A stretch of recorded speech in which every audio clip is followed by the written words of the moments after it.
Hello everyone, কি খবর সবার? আশা করছি অনেক অনেক ভালো আছেন। তো ঈদ উল আজহা সামনে আসতেই দেশ জুড়ে শুরু হয়েছে কুরবানির প্রস্তুতি।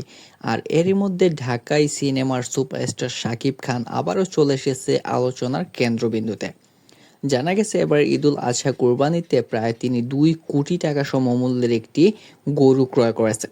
গরুটি বিশাল আকার, আকর্ষণীয় ও দাম নিয়ে ইতিমধ্যে সামাজিক যোগাযোগ মাধ্যমে শুরু হয়েছে ব্যাপক আলোচনা। অনেকেই বলছে দেশের তারকাদের মধ্যে এটি হতে পারে সবচেয়ে ব্যয়বহুল কুরবানি, কারণ গরুটি যে এত বড়।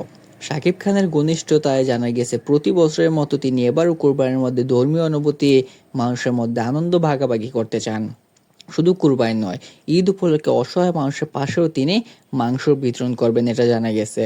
ভক্তদের অনেকের বলতেছে যে এবার শাকিব খান যাই করুক না কেন, আমরা বুঝতে পারছি সব কিছু হয়তো তিনি গরিবদের মধ্যেই দিয়ে দেবেন, কারণ তিনি অনেক ভালো একটা মনের মানুষ, এমন এমন বলতেছে অনেক নেটিজেনরাই। তো এই সম্পর্কে আপনার মতামত কি? কি মনে হয় আপনার? এখনই কমেন্ট বক্সে বলে যান।